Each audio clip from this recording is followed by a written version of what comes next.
എനിക്ക് ഏറ്റവും ബഹുമാനമുള്ള ഒരു അമ്മ അത് എലിസബത്താണ്. അതിന് കാരണം ഒരു ജീവിതത്തിലുണ്ടാകേണ്ട കൃത്യമായ നിലപാട് അത് ഈ ഭൂമിയെ പഠിപ്പിച്ചൊരു അമ്മയാണ് എലിസബത്ത്. വാർദ്ധക്യത്തിലാണല്ലോ അവൾ ഗർഭം ധരിക്കുന്നത്.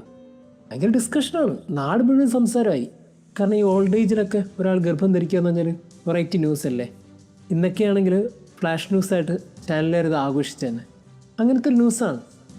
അതുകൊണ്ട് തന്നെ ആ നാട്ടിൽ മുഴുവൻ സംസാരം എലിസബത്തിനെ കുറിച്ചാണ്, എലിസബത്തിൻ്റെ ഭർത്താവ് സക്രിയെക്കുറിച്ചാണ്.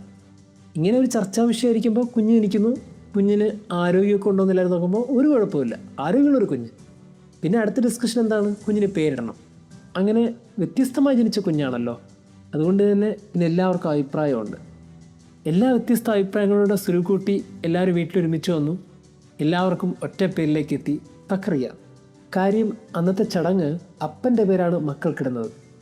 അങ്ങനെയാണെങ്കിൽ സക്രിയ എന്നാണ് ഇവൻ വിളിക്കപ്പെടേണ്ടത്. എല്ലാവർക്കും ആ പാരമ്പര്യത്തിൽ നിൽക്കാനാണ് ഇഷ്ടം. സക്രിയ എന്ന പേര് മതി, അതാണല്ലോ പാരമ്പര്യം. പാരമ്പര്യം മാറ്റി കളിക്കുന്ന എന്തിനാണ്? ഇങ്ങനെ എല്ലാവരും സംസാരിച്ച് ഒരു കൺസെൻസിലെത്തി അവർ കാര്യം അവതരിപ്പിക്കുകയാണ്. അവതരിപ്പിക്കുന്നത് അമ്മ എലിസബത്തിനടുത്താണ്.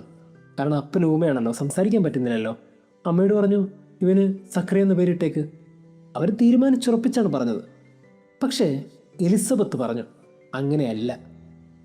ആ വാക്കാണ് നമ്മളെല്ലാവരെയും ശ്രദ്ധയിലേക്ക് എത്തിക്കേണ്ടത്. അങ്ങനെയല്ല. എന്നിട്ട് അവൾ പറഞ്ഞു, ഇവൻ യോഹന്നാൻ എന്ന് വിളിക്കപ്പെടണം. ഇത് പറഞ്ഞപ്പോൾ മൊത്തം ഡിസ്പ്യൂട്ടാണ്, പ്രശ്നമായിട്ടുണ്ടാവും. എല്ലാവരും അവളെ കുറ്റപ്പെടുത്തിയിട്ടുണ്ടാവും. ഒന്ന്, സ്ത്രീകൾക്ക് പോലും ആ കാലത്ത് സംസാരിക്കാൻ അവകാശമില്ല, പ്രത്യേകിച്ച് പബ്ലിക്കായിട്ട്. ഇങ്ങനെ ഒരു സമയത്ത് നാട്ടുകാരും ബന്ധുക്കളൊക്കെ ചുറ്റി നിൽക്കുന്ന സമയത്താണ് അവൾ പറഞ്ഞത്. അങ്ങനെയല്ല. എല്ലാവരുടെയും മുഖത്തൊക്കെ അവൾ പറഞ്ഞു. ഇങ്ങനെ പറയാൻ ഈ അമ്മയ്ക്ക് എങ്ങനെയാണ് ധൈര്യം കിട്ടിയത്? എവിടെ ധൈര്യം കിട്ടിയെന്നുള്ള കാര്യമൊന്നും നമുക്കറിയില്ല. പക്ഷെ ഒരു കാര്യം അറിയാം, ആ ധൈര്യത്തിനപ്പുറം അവൾക്കൊരു കാര്യം വ്യക്തതയുണ്ട്. സ്വർഗം വിട്ട പേരാണ് യോഹന്നാൻ. ആ പേരിൽ ഇവൻ അറിയപ്പെടണം. ഇനി നാട്ടുകാർ എന്ത് പറഞ്ഞാലും പ്രശ്നമില്ല, എന്ത് ആരോപണം പറഞ്ഞാലും പ്രശ്നമില്ല, എന്ത് കുറ്റം പറഞ്ഞാലും കുഴപ്പമില്ല, ഇവൻ യോഹന്നാൻ എന്നറിയപ്പെടണം. അങ്ങനെ അവൾ വാശി കാണിച്ചു.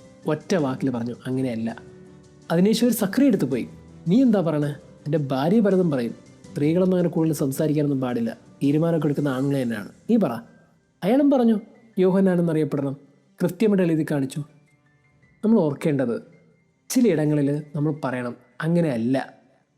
ഇത് പറയുന്നിടത്താണ് ഒരാളുടെ നിലപാട് വ്യക്തമാകുന്നത്, ഒരാളുടെ ശരികൾ കൃത്യമാകുന്നത്. സ്വർഗത്തിൻ്റെ നിലപാടിനൊത്ത് ഭൂമിയിൽ അങ്ങനെയാണെന്നും അങ്ങനെയല്ലെന്നും പറയാൻ ധൈര്യം കാണിക്കേണ്ടവരാണ് ഓരോരുത്തരും. ഒരുപക്ഷെ നമ്മൾ ഈ മയപ്പെടുത്തി ഒത്തിരി മയപ്പെടുമ്പോൾ തോൽക്കപ്പെടുന്ന ആരാണെന്നറിയോ? സ്വർഗത്തിലെ ദൈവമാണ്.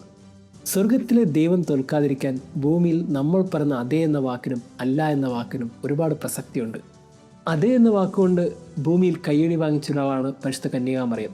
അങ്ങനെ അല്ല എന്ന വാക്കുകൊണ്ട് സ്വർഗം കൈയടിച്ച ഒരാളുടെ പേരാണ് എലിസബത്ത്. എനിക്ക് തോന്നുന്നു ഈ ഭൂമിയിൽ ഒരേപോലെ കൈയടി കിട്ടിയ രണ്ടുപേര് വ്യത്യസ്തരായ അമ്മമാരാണ്. സ്ത്രീകൾക്ക് ദൈവം അനുഗ്രഹിച്ച് നൽകിയ ഒരു കഴിവാണെന്ന് തോന്നുന്നു അങ്ങനെയാണെന്നും അങ്ങനെയല്ലെന്നും പറയാനുള്ളൊരു കൃപ. എനിക്ക് തോന്നുന്നു ഈ ഭൂമിയിലെ എല്ലാ മനുഷ്യരും ഇനി അങ്ങനെ പറഞ്ഞു പഠിക്കണം. സ്വർഗത്തിൻ്റെ തീരുമാനത്തിനൊത്ത് മനുഷ്യരുടെ വാക്കുകൾ കേൾക്കാതെ സ്വർഗത്തിൻ്റെ വാക്കുകൾ കാതോർത്ത് ചില തീരുമാനങ്ങളോട് അതേ എന്നും അല്ല എന്നും പറയുന്നിടത്ത് നമ്മളുടെ ജീവിതം സന്തോഷമായിരിക്കും. ദൈവം നമ്മെ അനുഗ്രഹിക്കട്ടെ.